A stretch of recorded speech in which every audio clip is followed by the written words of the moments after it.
Hello, good morning to all of you. I hope आप सब लोगों को वीडियो मॉर्निंग में मिल रहा होगा, क्योंकि आज मैंने बहुत लेट ये बोल सकते हैं अर्ली मॉर्निंग वीडियो शूट किया। सुबह 3 बजे वीडियो शूट किया ताकि आपको टाइमली मैं उसको प्रोवाइड कर सकूं, है ना। क्योंकि जब मैं 8-9 बजे वीडियो शूट करती हूँ तो आते आते शाम हो जाती है। मुझे लगता है कि पार्ट 2 का वीडियो भी पार्ट 3 के साथ ही मिल रहा होगा आपको, है ना। तो हो सकता है लेट नाइट हो गया होगा, आपको वीडियो मिलते मिलते टाइम भी लग गया होगा, कोई बात नहीं। तो मैं अर्ली मॉर्निंग ही वीडियो शूट कर रही हूँ, मतलब 3 बजे मैं वीडियो शूट कर रही हूँ ताकि आपको चीजों को टाइम से प्रोवाइड करो। हो सकता है 10 बजे तक बच्चों आपको 2 वीडियो मिले हों, पार्ट 2 और पार्ट 3, है ना। ये पार्ट 3 है, पार्ट 2 ऑलरेडी आपको मिल चुका होगा। वैसे तो नाइट में आ जाना चाहिए था, मुझे नहीं पता, अभी तक तो आया नहीं था। 3 बज रहा है और मैं ट्राई कर रही थी बट फिर भी नहीं आया। तो अभी मैंने कोशिश करी मैं अर्ली मॉर्निंग ही वीडियो बनाऊंगी ताकि मैं चीजों आपको टाइमली प्रोवाइड कर सकूं, है ना। तो बच्चों देखो, होता क्या है, हम लोग बात कर रहे हैं रीअरेंजमेंट की, ठीक। लेकिन ध्यान रहे, अगर मैं इतना एफर्ट कर रही हूँ तो मैं आपके साइड से भी सेम ही चाहती हूँ, ओके। आप भी क्वेश्चंस को लगाइए बच्चों, नहीं आएगा मैं बताऊंगी। कल के जो क्वेश्चंस थे वो थोड़े से इजी वे में थे, मतलब 4 ऑप्शन थे, आपको अरेंज करना था। आज मैंने उससे एक स्टेप ऊपर लेके दिया है, क्वेश्चन का टाइप थोड़ा सा चेंज हो गया है, ठीक है। देखते हैं। जैसे आप देख रहे हो कि बोर्ड पे बच्चों एक ही क्वेश्चन लिखा है, एक ही क्वेश्चन लिखा है, नंबर 1 और नंबर 6। ब्लू पेन से नंबर 1 और नंबर 6 लिखा है, बीच में PQRS दिया हुआ है और ऑप्शन PQRS में दिया है। बच्चों नंबर 1 और नंबर 6 का मतलब ये हुआ कि हमारे पास 6 सेंटेंस थे, हमारे पास 6 सेंटेंस थे, 6 सेंटेंस थे। 6 सेंटेंस में पहला और आखिरी सेंटेंस फिक्स है। फर्स्ट और last sentence will be fix हो गया है, उनको फिक्स कर दिया गया है, ठीक है। पहला और आखिरी सेंटेंस, फर्स्ट और लास्ट सेंटेंस फिक्स है, मतलब हमारे पैराग्राफ का पहला सेंटेंस और आखिरी सेंटेंस फिक्स है। बीच के 4 सेंटेंसेस को मतलब ये करना है, आपको अरेंज करना है, क्योंकि जंबल कर दिया गया है, इधर उधर हो गया है, आपको उनको मैच करना है, ठीक। देखते हैं ऑप्शन, चलेंगे बेटो पहले। RQPS मतलब सारे अलग है, कोई इशू नहीं, शुरू करते हैं। Riding a bike can give you lots of good exercise every day. Riding a bike, मैंने आपको कल भी बताया था कि बाइक 2 व्हीलर है, 2 व्हीलर से आप राइड करते हैं, 4 व्हीलर से आप ड्राइव करते हैं। राइडिंग अ बाइक मतलब बाइक को राइड करना, कैन गिव यू आपको दे सकता है lots of good exercise every day.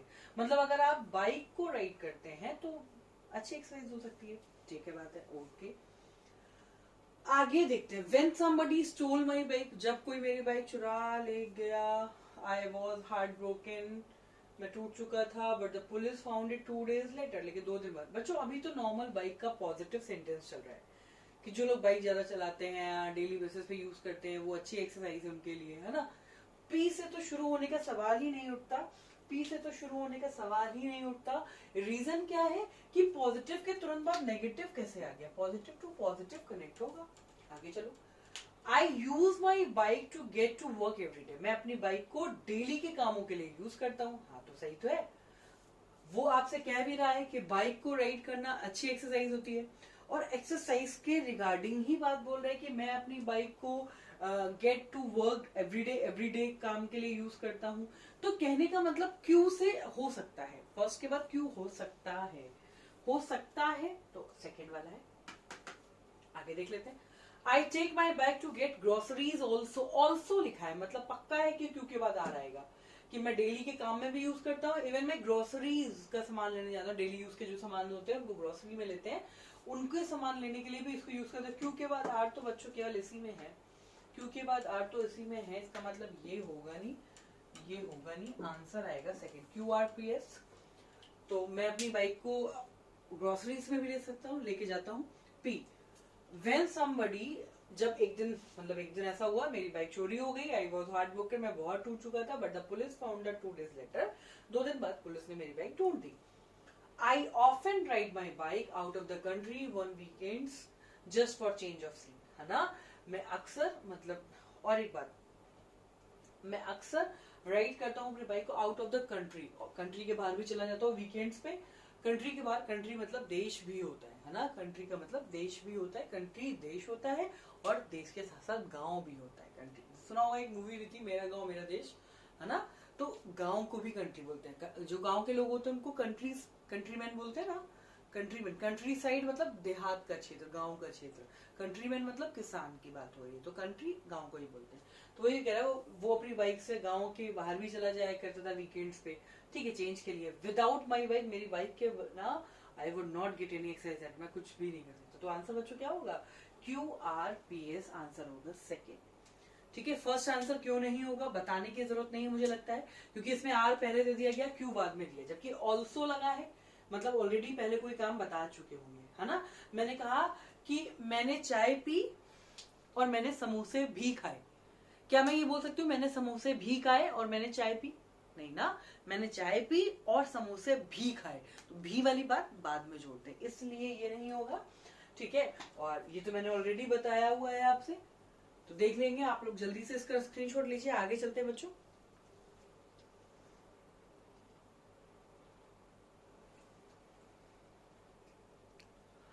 बच्चों नेक्स्ट क्वेश्चन आपको दिख रहा होगा, बहुत अच्छा क्वेश्चन है,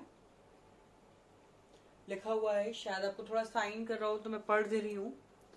फर्स्ट सेंटेंस लिखा है, paragraphs are forms of written communication. Communication में थोड़ा सा लाइट पड़ रहा है, तो कम्युनिकेशन लिखा हुआ है पहला सेंटेंस। जो ब्लू कलर से लिखे हुए हैं वो फिक्स हैं, उनमें कोई चेंजेस नहीं करने हैं, ठीक, पहला और आखिरी, बीच के 4 आपको दिए हुए हैं। Each sentence in a paragraph talks about और develop one single main idea. If your paragraph does this, it is said to have unity. In addition, each sentence in paragraph must be tied to one before and after it, like links in a chain, by using special words called transition. It should contain a minimum of 5 sentences. If your paragraph contains 3 links, it is said to be a coherence. 4 option दिए, option सारे अलग अलग हैं, बहुत बेहतरीन question आपके screen पे ये है। बच्चों ऐसे क्वेश्चंस को करने के लिए कुछ नहीं करना है, बस आपको जो क्वेश्चन कह रहा है बस वही करना है।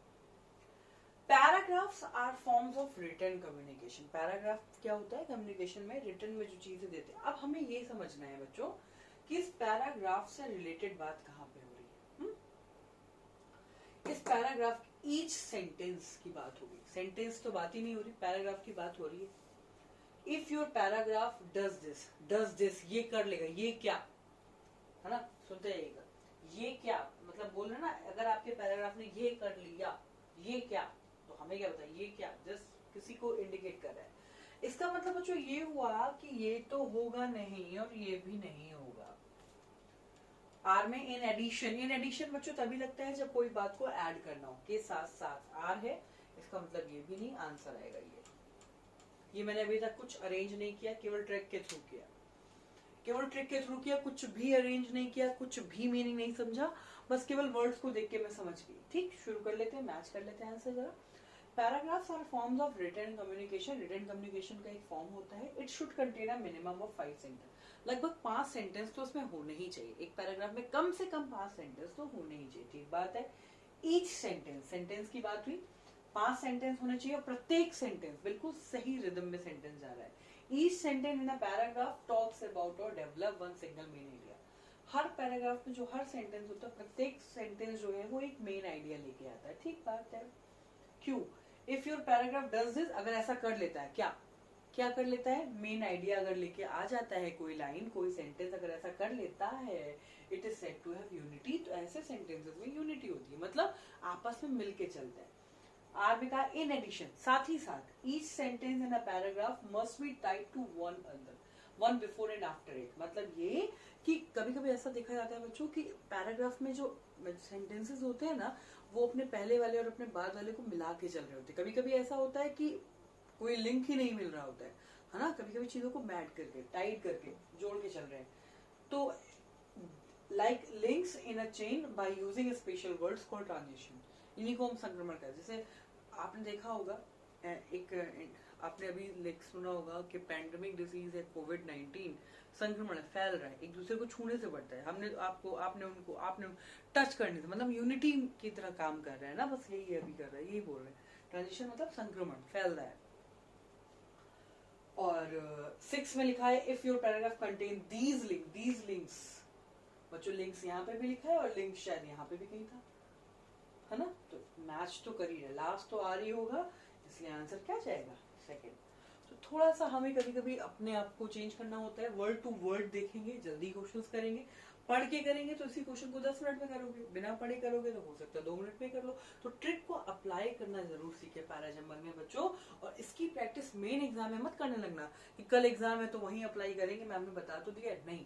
आप इसको अपनी फ्री बैठे सारे प्रैक्टिस पेपर जितने सब में अप्लाई कर दीजिए, है ना। अगर 50 क्वेश्चंस आप लगा रहे हैं, डेली बेसिस पर टारगेट बनाइए कि मुझे 50 क्वेश्चन पैराजंबल के सॉल्व करने हैं। 50 में बच्चों अगर आपके 30, 35, 40 सही हो रहे हैं, इट मीन्स आप पॉजिटिव डायरेक्शन में है ना। मान लीजिए आज आपने सॉल्व किया तो 50 में 1 ही सही हुआ, कल सॉल्व किया तो 50 में 5 सही हुए। तो इस तरीके से क्या है, आपका रेशियो अगर बढ़ रहा है, चीजें ग्राफ ऊपर उठ रहा है तो पॉजिटिव डायरेक्शन में। ये मत सोचना कि 50 आउट ऑफ 50 की कंडीशन आएगी, वो बहुत लास्ट में आएगी, अच्छे अच्छे टीचर्स की भी नहीं आती है। समझ रहे हैं ना मेरी बात? ठीक है, जल्दी से इसका स्क्रीनशॉट लीजिए, अगले क्वेश्चन की तरफ चलते हैं।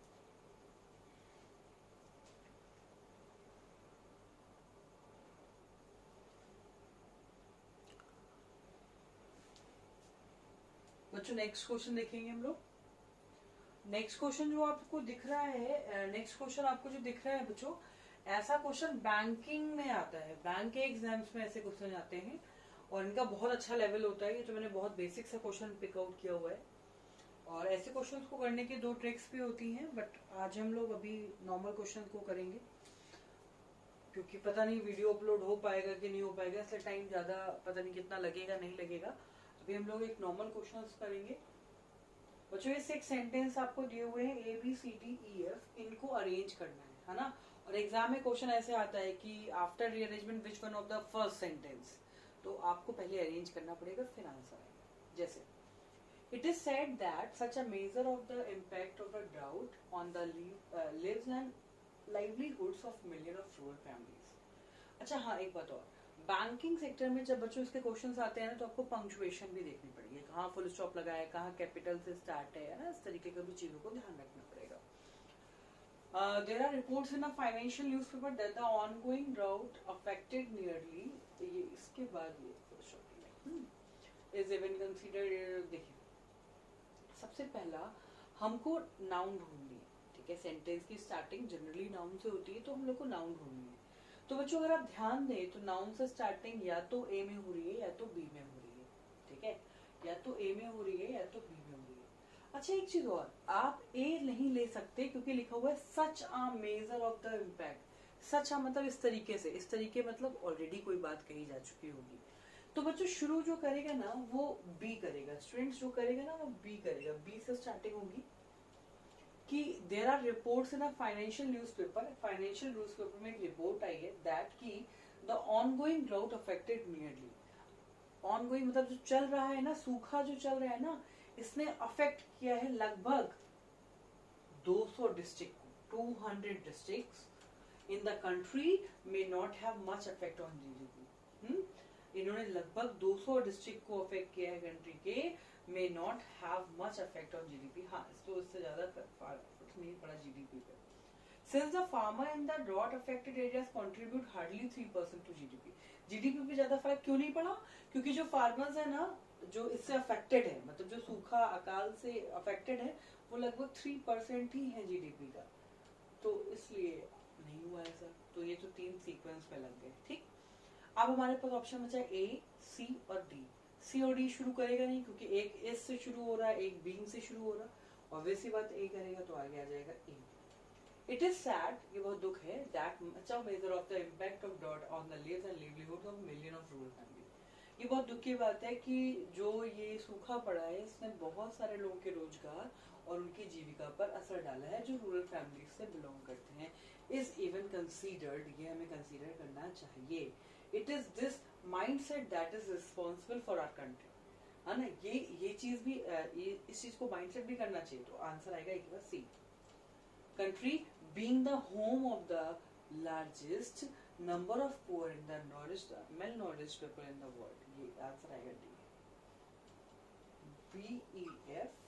BEFACD, इस तरीके से आपको अरेंज करना होता है, ठीक है बच्चों। इस तरीके से आपको एग्जाम में क्वेश्चन पूछे जाते हैं। ये नेक्स्ट टाइप का क्वेश्चन है, मैंने इस तरीके के क्वेश्चन एक भी नहीं कराया, बैंक के क्वेश्चन है, मैंने एक क्वेश्चन बस जस्ट ले लिया है। और मुझे पता नहीं था, आइडिया नहीं ये वीडियो लग पाएगा, अपलोड हो पाएगा नहीं हो पाएगा, इस चक्कर में मैंने बहुत छोटा सा वीडियो बना रही हूँ अभी मैं आपको, ठीक है। अब मैं आपको नेक्स्ट क्लास में जब मिलूंगी तो इस तरीके के क्वेश्चंस के साथ मिलूंगी। ऐसे क्वेश्चन अप्रोक्स 1-2 क्वेश्चंस की प्रैक्टिस कराऊंगी, साथ ही साथ में मैं आपको जो पुराने क्वेश्चंस हैं उनके भी कुछ क्वेश्चंस कराऊंगी। लगभग 6 to 7 क्वेश्चन मैं नेक्स्ट क्लास के कराऊंगी, ठीक है। 6 से 7 क्वेश्चन नेक्स्ट क्लास में रहेंगे हमारे, और पीडीएफ मैं आपको कल प्रोवाइड कर दूंगी। जब आपको ये वीडियो अगर मिल जाता है 10 बजे तक तो आप लोग ग्रुप पे पीडीएफ मांग सकते हैं, ठीक है। वैसे मैं देख लूंगी, शायद अपलोड हो जाता है, अगर हो जाता है बच्चों तो वेल एंड गुड, है ना। We hope for the best, हम लोग कोशिश कर सकते हैं, ट्राई करेंगे, है ना। और बहुत एडिटिंग की रिक्वायरमेंट होती है इंग्लिश सेक्शन में, इसलिए टाइम लगता है। आपको लगता होगा कि मैम इंग्लिश वाली क्लास में बहुत टाइम लगता है, क्योंकि एटलीस्ट सर की क्लासेस जब से पेड बैचेस चल रहे हैं तो थोड़ा सा जो भी हमारे टीम मेंबर्स हैं वो उसमें बिजी रहते हैं, है ना।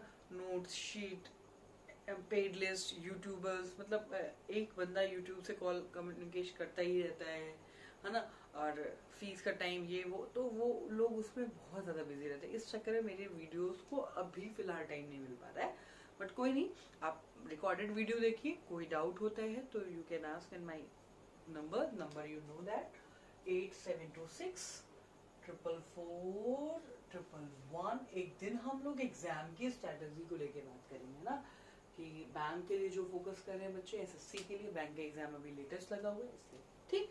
तो बच्चों स्क्रीनशॉट ले लीजिए, अभी के लिए इतना ही रखते हैं, ठीक है। ऐसे क्वेश्चंस की प्रैक्टिस करिएगा आप लोग, आपके पास प्रैक्टिस पेपर है तो, ठीक। आज के लिए इतने रखते हैं, enough for the day. Thank you so much, good night, जय हिंद।